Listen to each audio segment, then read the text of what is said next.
Hello everyone and welcome to another video. Today we're going to look at one of the incredible wins from Mathieu Van der Poel at the Koksijde World Cup event in 2019.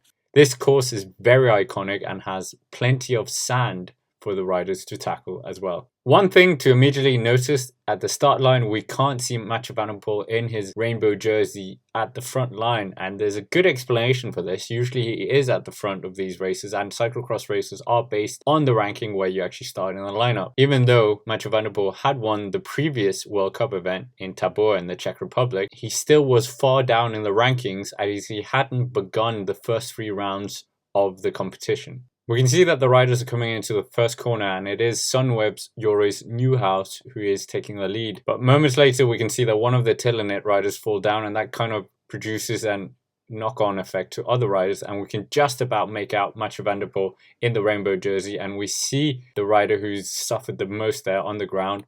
And then a few moments later, there we have it, Mathieu Van der Poel nearly at the back of the pack here. And from another angle, we can see it's this Telenet rider who kind of pushes into the rider in front of him, and that causes this ricochet, and we have 3 riders down, not only the one as we saw before. When we get onto the first stretch of sand, we can see that Nieuwhuis is in front, the Sunweb rider, and David Van der Poel is actually second. Mathieu Van der Poel is trying to make his way up, and he's still not in the lead at this moment in time, but he just comes into our picture here. And if we use this, his teammate behind him, as the reference point, we can see that Mathieu Van der Poel quickly speeds up the pack and passes several riders in the process. And by the time he's past the final rider before pulling in, there's 4 riders in between him and his teammate.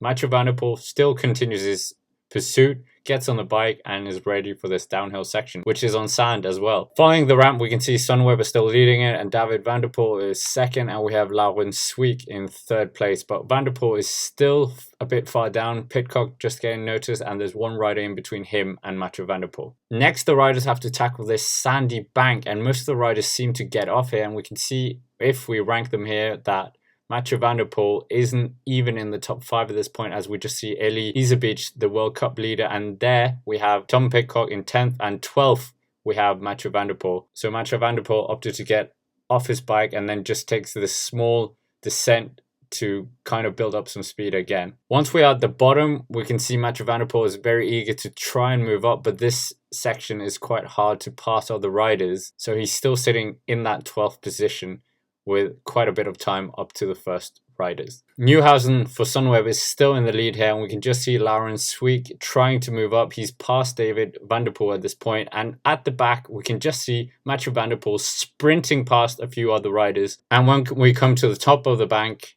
Mathieu Van der Poel is actually sitting 6th in front of Eli Iserbyt. Even on this ramp, Mathieu Van der Poel manages to pass 2 more riders, including the Belgian cyclocross champion, and now he's moved himself up to 4th. Next, we come to another sandy section of the course, and a lot of the riders are choosing to jump off their bikes, and we can see here Nieuwhuis has actually adopted that tactic, but in front of him, Laurens Sweeck is still on his bike, so he's managing to build quite a gap between him and the 2nd place Sunweb rider. And this is really effective, as we can see, as he builds the lead to a lot of seconds here, more than 8 seconds at this point. And Mathieu Van der Poel has just been caught behind his brother and also the Sunweb rider. Laurens Sweeck has here built up a huge advantage, and moments later we can see Nieuwhuis with the 2 Van der Poel brothers on his wheel, and Mathieu Van der Poel quickly passes his brother and Nieuwhuis in the process and begins the pursuit of the lone leader of Laurens Sweeck. Laurens Sweeck is enjoying his advantage, but Mathieu Van der Poel in the background in hot pursuit as he just makes it up this very steep bank and just about makes it to the top before he has to jump off his bike. But when we compare it to Mathieu Van der Poel, his speed is far greater than what we saw Laurens Sweeck do up this hill. Despite Mathieu Van der Poel having to get off his bike, the advantage has shrunk down to the lone Belgian leader, and Mathieu Van der Poel is really in hot pursuit, as we see Eli Iserbyt just managing to get himself into the 3rd place, and Mathieu Van der Poel struggling here with the heavy sanded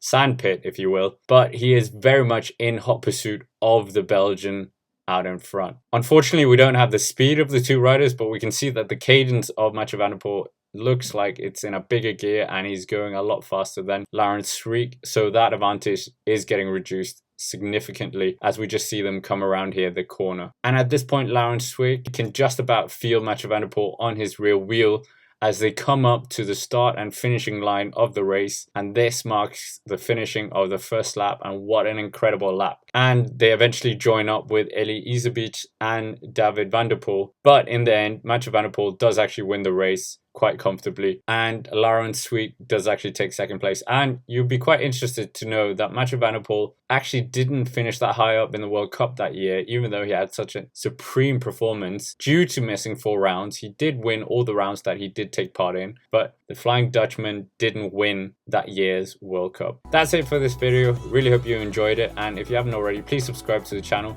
And as always, thank you for watching, and see you next time.